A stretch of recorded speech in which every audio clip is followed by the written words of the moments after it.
આપણું ઇવોલ્યુશન કરે. કોઈ મેડિટેશન એવું હોય કે લાઈક ભક્તિ માર્ગ કે રાજયોગ કે બધા અલગ અલગ હોય, રાઈટ? કર્મયોગ એ પ્રમાણે. So, આ મેડિટેશન એવું છે ટ્વિન હાર્ટ મેડિટેશન કે જેની અંદર માણસ કાર્મિકલી એન્ટાઇટલ થાય, બહુ જ બધા ગુડ કર્મ જનરેટ કરે. એટલે એક માણસ એક લાઈફમાં, એક સારો માણસ એક લાઈફમાં જેટલા ગુડ કર્મ જનરેટ કરે ને એના કરતાં વધારે એ એક જ મેડિટેશનમાં એ જનરેટ કરે.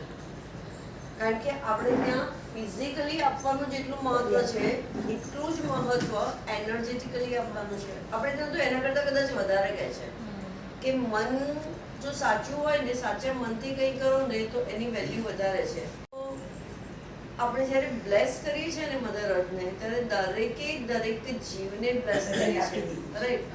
સો each and every person, every being. ખાલી માણસ એવું નહીં, પ્રાણીઓ, પક્ષીઓ, જીવજંતુઓ, જમીનની અંદર રહેલા જીવો, પાણીની અંદર રહેલા જીવો, બધા જ જીવોને આપણે બ્લેસ કરીએ. અને બધાને જ્યારે હું બ્લેસ કરું છું, good health, happiness, prosperity, spirituality, illumination, enlightenment, right? આપણે બ્લેસ કરીએ. આ મેડિટેશન એ કાર્મિકલી આપણને બહુ વધારે એન્ટાઇટલ કરે. સો કાર્મિકલી એન્ટાઇટલ થવાથી ફાયદો શું? તમે જોયું છે કે એક રોડ પર બહુ બધી સરખી દુકાનો હોય, લાઈક કરિયાણાની બહુ બધી દુકાનો હોય, બહુ બધા ડૉક્ટર્સ એક સાથે હોય ડૉક્ટર્સ હાઉસમાં, રાઈટ? ચપ્પલની દુકાનો એક સાથે એક સરખી બધી હોય. એમાંથી કોઈ એક કે બેની બહુ જ વધારે ચાલતી હોય, કોઈકનું મીડિયમ ચાલતું હોય, કોઈકનું બિલકુલ ન ચાલતું હોય. તો આવું કેમ થાય? રાઈટ? એનર્જી એક્સચેન્જ કરતા બી કાર્મિકલી એનું નસીબ નથી કહેતા કે એનું નસીબ છે, એનું એટલું સારું નસીબ છે કે એનું વધારે ચાલે છે. લાઈક અમારે ત્યાં એક દુકાન છે તો સખત ચાલે. એવું નથી કે માણસ બહુ મીઠો છે, બહુ સારી રીતે વાતચીત કરે છે, એવું કશું નથી. પણ હશે એને કોઈક લાઈફ ટાઈમમાં બહુ જ ગુણ કર્મ જનરેટ કર્યા હશે, સખત ચાલે છે એનું, રાઈટ? સો કાર્મિકલી એન્ટાઇટલમેન્ટ થવાથી, મેળવવાથી બહુ ફાયદો થાય. ઘણી વાર ન થાય કે કોઈ માણસ બાથરૂમમાં સહેજ પગ લપસે અને પડી જાય, પછી બ્રેઇન હેમરેજ થાય, એને ઊભું જ ન થાય ને એનું ડેથ થઈ શકે એટલે સુધી થાય. કોઈ માણસ ઉપરથી પડે 5મે માળથી અને એને કંઈ જ ન થાય, વચ્ચે કંઈક એવા ઓબ્સ્ટેકલ આવી જાય, કોઈ સ્કૂટર કે ગાડીની સીટ પર કે કશા એના પર પડે કે નીચે કંઈક એવું આવે, અથડાતું આવે, કદાચ થોડું ઘણું વાગે અને બચી જાય. આપણે જોયું છે ને પ્લેન ક્રેશ થાય તો એ કોઈ વાર એવા ઇન્સિડન્ટ્સ બને છે કે કોઈ બચી જાય છે, કારણ કે એનું કર્મ છે કે એને નથી તકલીફ થતી.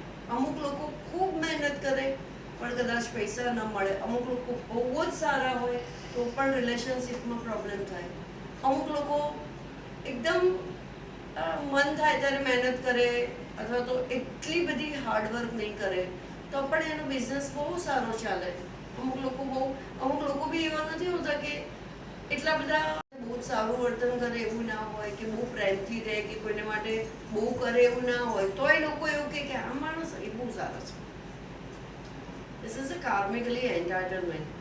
So ટ્વિન હાર્ટ મેડિટેશનથી કાર્મિક એન્ટાઇટલમેન્ટ બહુ જ વધી જાય. જેમ કે અમુક રોગ હોય, સો એમાં આપણે કહીએ કે કેન્સર જેવો રોગ છે, કિડની પ્રોબ્લેમ છે, એવા રોગમાં થાય શું કે પેશન્ટને બહુ જ દવા કરવામાં આવે પણ પેશન્ટ સાજું ના થાય તો એને કહેવામાં આવે કે ભાઈ તમે મેડિટેશન કરો, સો તમે આટલા લોકોને સાજું કરવા માટે બ્લેસિંગ કર્યું છે તો તમે સાજા થવા માટે તમને મળે જ મળે. It is like gravitation force. જે વાવો એ મળે જ મળે અને જે વાવો એ જ મળે, રાઈટ? હું ઉપર ગ્રેવિટેશન ફોર્સ પર હું ઉપર બોલ નાખું તો ઉપરથી તરબૂચ આવે, કોઈ દિવસ એ બોલ જ નીચે આવે. હું જે ઉપર નાખું એ જ નીચે આવે. મેં જે વાવ્યું છે, મેં કેળું વાવ્યું તો કેળું જ મારા ઘરે ઉગે. જો હું સંતરું વાવું તો મારા ઘરે સંતરું જ ઉગે, રાઈટ? હું એપલ વાવું તો મારા ઘરે એપલ જ ઉગે. સો હું જો જેને જે આપું છું એ મને મળે. સો આ અડધો કલાકના મેડિટેશનમાં આપણે બધું જ આપ્યું, આખી પૃથ્વીના દરેક જીવને જે વસ્તુની જરૂર છે બધું જ. સો એ આખી પૃથ્વીના આટલા લોકોને મેં આપ્યું તો કેટલું મલ્ટીપ્લાય થઈને પાછું મળે.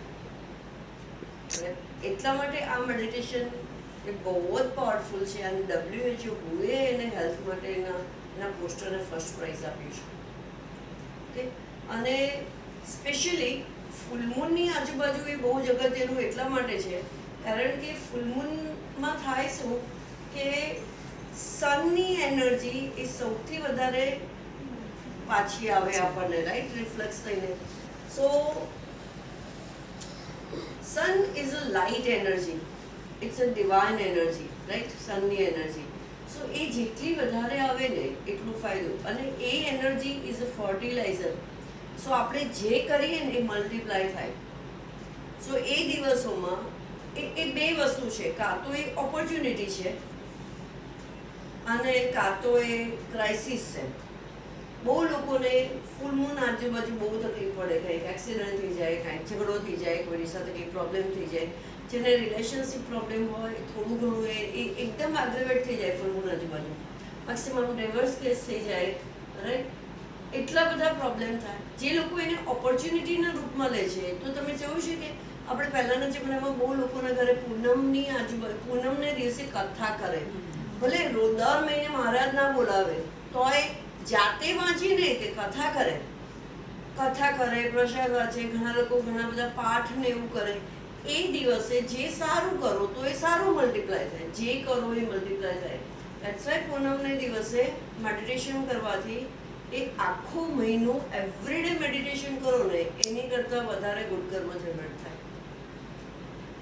સો એટલા માટે ફૂલમૂને કરવું જ જોઈએ. સો ફૂલમૂન એક્ઝેક્ટ ફૂલમૂનને થાય તો સારું છે, પણ એની મિનિમમ 5 દિવસ એનર્જી હોય. ફૂલમૂન પહેલા 5 દિવસ, ફૂલમૂન પછી 5 દિવસ. જેમ કે શિયાળો ગયો અને ઉનાળો આવે તો આપણું સ્વિચની જેમ થોડી હોય કે ચલો 1 એપ્રિલથી શિયાળો પૂરો, ઉનાળો આવે. સો ધીરે ધીરે એક આવે છે ને એક જાય છે, રાઈટ, એક એન્ટર થાય છે ને બીજું બહાર નીકળે છે. એક્ઝેક્ટલી એવું હોય કે ફૂલમૂનની એનર્જી આગળના 2 દિવસથી એનામાં પુષ્કળ એનર્જી હોય અને ફૂલમૂનના પછીના 2 દિવસમાં પણ બહુ એનર્જી હોય. સો રવિવારે હતું ને, શનિવારે એનર્જી તમે એકવાર ફીલ કરજો. It is amazing energy, right.